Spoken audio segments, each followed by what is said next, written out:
Taiwan's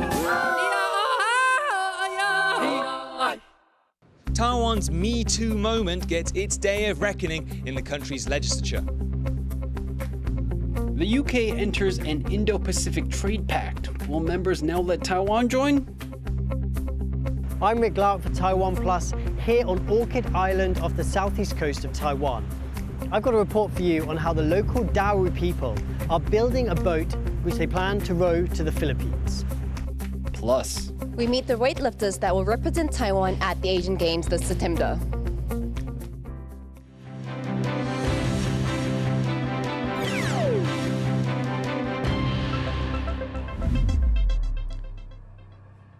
a warm welcome to Taiwan Plus News. I'm Leslie Liao. Lawmakers are gathering to push through sweeping changes to Taiwan's gender equality laws. It's a response to dozens of people coming forward with stories of sexual harassment and assault in what's become known as Taiwan's MeToo movement. Stash Butler brings us more. Taiwan's MeToo moment finally has its day here at the country's legislature. Lawmakers are gathering for an urgent session, and top of their list is a raft of changes to gender equality laws after the wave of allegations of sexual misconduct that swept Taiwan. It began with a Netflix show, Wavemakers, that showed a political staffer standing up to her harasser. That prompted a flood of accusations that touched school teachers, singers, activists, as well as politicians in all of Taiwan's biggest parties. In response, the government wants to toughen laws to stop abuse, particularly by bosses and anyone else in a position of power. Victims would be able to claim much higher damages, and abusers would face longer prison sentences. If those changes can pass the legislature this month, they could go into effect as early as August. But lawmakers have a busy 2 weeks ahead. They'll also be reviewing a trade agreement that Taiwan signed with the US last month, and a scheme that lets prisoners work outside is facing scrutiny. That's after public uproar that a man who beat a police officer to death was allowed out of jail. It's a packed calendar here at the legislature, but with the public keen for a tough response on sexual abuse, no party will want to be seen to be dragging its feet. Eason Chen and Stash Butler in Taipei for TaiwanPlus. Defense officials from Japan and Taiwan are reportedly taking part in tabletop war games. Though few details have been confirmed, Taiwan's central news agency reported that the war games had been scheduled to begin sometime in mid-July. The exercises will simulate how Taiwan, Japan, and the U.S. would react if Taiwan was blockaded by China's military. But despite contingency plans like this, polls suggest most people in Japan would be against the country getting directly involved in a conflict over Taiwan. For more on this, our reporter Jaime Okan spoke to Eleanor Shiori Hughes, a security analyst with EconView based in Washington, D.C. What would Japan's role be if there was a conflict around Taiwan, and to kind of what degree, given that there are some restraints because of Japan's constitution? Japan's response would probably be subordinated to what U.S. expectations and what U.S. interests are in the first one, just because there's a United States military presence in Okinawa first and foremost. But at the second point, Okinawa is going to be at the front lines of a Taiwan contingency should one occur. So at the same time, local government Okinawa officials, like mainly the governor Denny Tamaki, should one happen during his tenure, it will be up to him to decide what is in the best interest of the Okinawa populace in the immediate term. And can you talk a little bit about the difference between, this government's position about a response to a Taiwan contingency, but then what the people in Japan are actually feeling about a potential war in the region?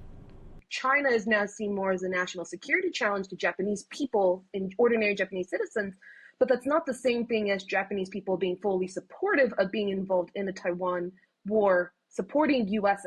efforts should the United States intervene in some way, shape, or form. There was a poll, I believe, published by the Asahi Shimbun in May, and it said that 70 or 80% of the Japanese people who were respondents were quite reluctant to get involved into a Taiwan contingency. How has support over greater defense posturing in terms of Japan, how has that kind of changed in light of these new threats and kind of the changing security environment in Asia?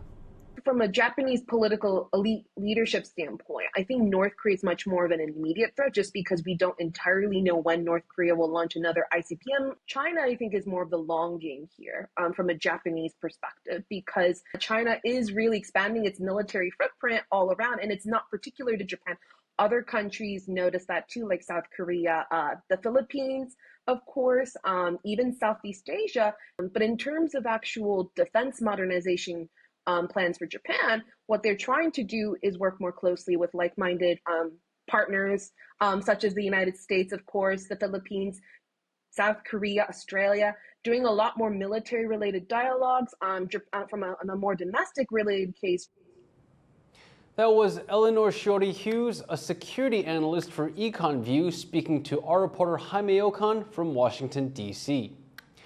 U.S. climate envoy John Kerry is in Beijing for climate talks. Amid a severe heat wave in the city, Kerry met with his Chinese counterpart Xie Zhenhua this morning.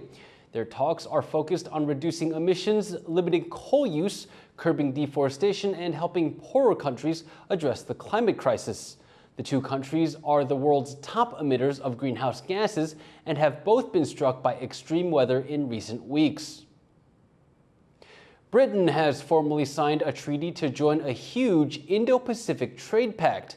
That means its members can now turn their attention to other countries that want in, including Taiwan and China. Louise Watt reports. After leaving the European Union, Britain deepens ties with the Pacific.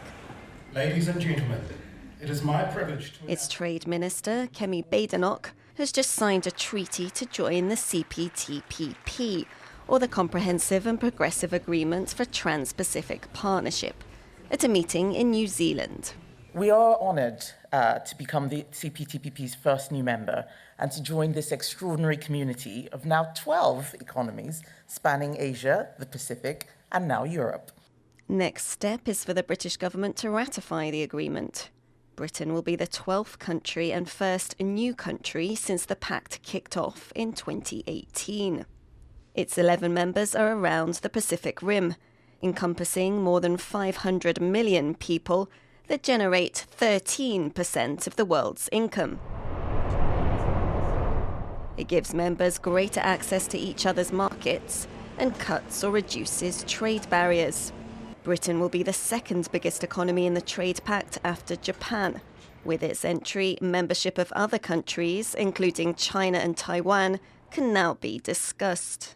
如果他们的决定要开始审查台湾的入会案的话，我们自己相当有信心。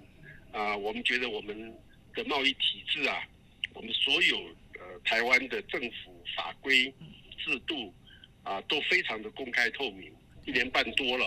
那么我们也很希望能够早点有机会开始审查我们的入会案。 But it's not going to be an easy ride. Member nations are divided over who to let in and how. If they decide to consider applications on a first-come, first-served basis, it would mean China's up next. 它不是仅是看这个经济条件哈，很多时候是会有政治力的一个介入。 China claims sovereignty over Taiwan and is opposed to its bid to join the trade pact. Members decide jointly on who to let in, but membership would be an uphill struggle for China too. The CPTPP requires countries to cut or significantly reduce tariffs and meet rules on competition, which Beijing is unlikely to agree to. The CPTPP says it's gathering information on whether countries that want in can meet their high standards. And right now, they're in no rush to decide on letting in more new members. Eason Pan and Louise Watt for TaiwanPlus. It's a tropical paradise off the southeast coast, home to one of Taiwan's 16 official indigenous groups. But Orchid Island's Tao people share more with parts of the Philippines than Taiwan itself. Rick Glaudt reports on how they're retracing ancestral voyages across southern seas.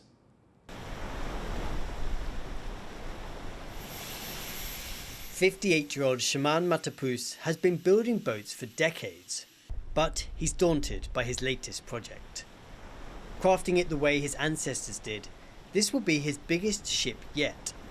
and MeToo hopes to use it to reach the land they came from, Batanes in the Philippines, just 200 kilometers across the Bashi Channel.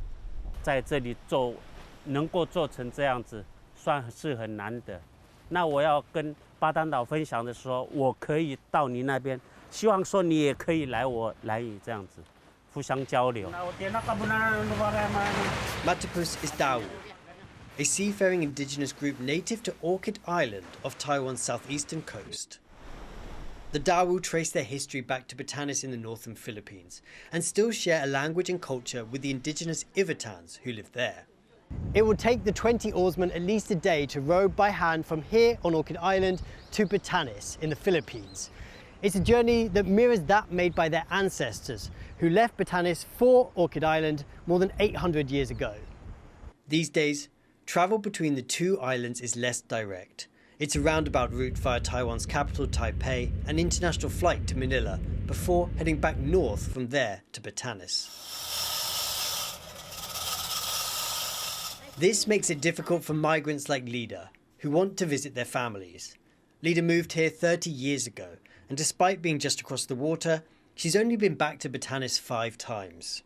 I want to visit them more time, but it's only my words, but I cannot do it by myself.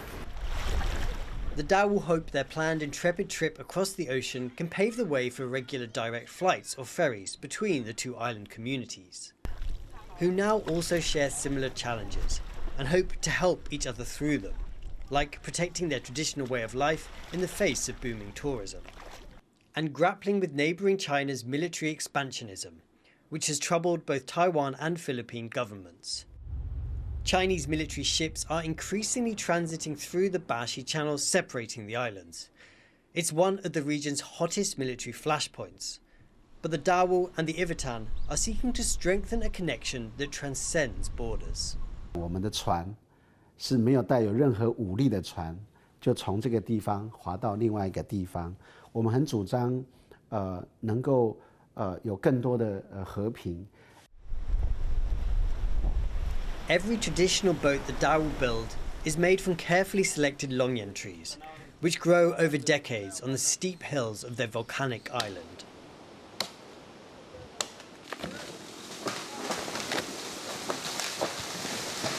When they set sail for Batanes later this year, the Dao seafarers will be taking part of their island's precious natural and cultural heritage with them. They'll also be bringing a clear message that they are committed to reconnecting with their roots and building this relationship across the ocean. Devin Tai and Rick Lowett on Orchid Island for TaiwanPlus. Coming up, Cloudgate Dance Theater presents its latest work that's partially choreographed by AI.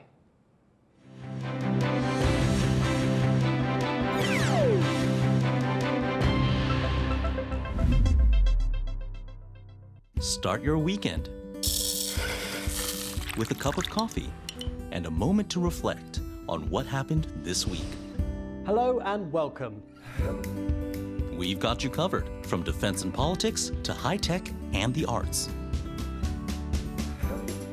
Not just to Taiwan, the whole world is watching. You make the coffee, we make the news. Here's what happened on TaiwanPlus.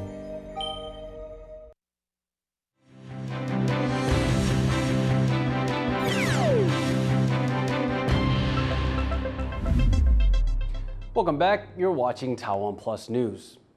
Tens of thousands of people gathered in the center of Taipei this weekend to protest inequality and corruption. With Taiwan's general election just months away, all the main political candidates were there, except for one. Sally Yinsen has the story. It was Taiwan's biggest political rally so far this year. Tens of thousands showed up in the sweltering heat of central Taipei on Sunday to protest housing inequality and corruption in the judiciary. Organised by a pair of outspoken political observers, an internet personality and a former professor, the event drew mostly young Taiwanese men. 台湾司法正义跟居住正义的问题已经延续了很久，实际上看到的改变真的不多。让犯罪有更重的代价，他们要稍微检讨一下保护我们人民，对我们只是一般的人民。 The two main opposition candidates for next year's presidential election spoke at the event. Hou Youyi of the Kuomintang and Ke Wen-de of the Taiwan People's Party, or TPP. Even Terry Gou, the billionaire founder of Foxconn and potential wildcard candidate, made an appearance. But Lai Ching-te of the ruling Democratic Progressive Party, or DPP, was absent, making the whole rally seem less about the housing and judiciary issues at hand and more about the perceived shortcomings of the DPP government. 我想，因为司法改革跟居住正义其实都是非常重要的话题。那其实不管是什么样的 The government is so bad in last 8 years. They didn't do nothing. 我们要号召更多的公民出来，指导这个政府，给大家一个交代，好不好？ Ke, who spoke last of the three, drew the biggest response. This isn't the first time the organisers held a rally of this kind. 4 years ago, they protested China's perceived influence on Taiwanese media. But this time, there wasn't any mention of cross-strait issues. This is a rally focused on domestic issues, inequality and corruption. But with Taiwanese people showing up in these numbers, it's indicative of a wider disillusion with the political establishment. Now, there's still a few months left until the election, but it's unlikely that the ruling party will be able to ignore these growing voices of dissent. Justin Wu and Sally Jensen in Taipei for TaiwanPlus. On the same day as the rally in central Taipei, the Democratic Progressive Party held its party congress. And as Charlie Storer explains, geopolitics was the main focus. Team Taiwan! Team Taiwan! Team Taiwan! Team Taiwan. That was the slogan used by Taiwan's national baseball team at the World Baseball Classic earlier this year.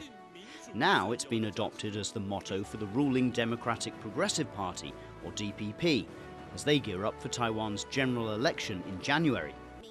The DPP held their party congress at Taipei's Grand Hotel on Sunday.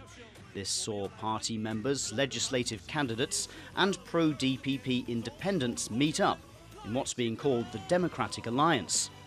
At the event, Vice President and DPP presidential candidate Lai Ching-te reminded the party faithful of the importance of Taiwan's position in global politics. 明年总统以及立法委员的大选，不仅仅攸关台湾未来的前途、民主的延续，也势必会左右印太区域的和平跟稳定。 Lai zeroed in on the main geopolitical issues facing the country, Taiwan's relations with China and with the US. He said Taiwan will continue to stay close to the US and other countries which uphold democratic values. And while in the past Lai has called for Taiwan's de jure independence, he said that as president he will work to maintain the status quo for continued stability. 未来我会持续以中华民国台湾团结台湾社会，面对区域霸权的扩张，我们将持续以4个坚持捍卫民主宪政体制，维持现状。 But not everyone was feeling the DPP's Team Taiwan vibes, as on the same day, tens of thousands of people attended a rally in central Taipei, calling for an end of alleged corruption in the judiciary and housing inequality. As Lai and the DPP work to rally support ahead of the presidential election, the focus of their campaign is becoming clear: upholding democratic values, not kowtowing to China, and shoring up alliances with the US and US-friendly countries. But domestic issues will also be a major deciding factor on voters' minds come January. And as the rally crowds in Taipei on Sunday show, the DPP will also have to demonstrate they're focused on fixing problems at home as well as abroad. John Su, Sam Hui, and Charlie Storer for TaiwanPlus. 3 police officers in central Taiwan are facing investigation after a teenager of Vietnamese descent was badly injured during a mistaken arrest. The incident has angered locals, and activists say it's an example of systematic racism that's widespread in Taiwan's police forces. John Van Trieste has more. These images have sent shockwaves through Taiwan. 3 plainclothes officers chased down a local teenager, the son of a Vietnamese immigrant. They say they believed he was a runaway migrant worker, but the 17-year-old was on his way to work on a relative's farm. During the arrest, he thought he was being kidnapped. In the scuffle that follows, the teenager's head hits a piece of farm equipment. This left a gash across his face that needed 17 stitches. The incident happened in early July, but it was kept under wraps until a Changhua County Council member went public last week. It's left many local residents feeling upset and angered.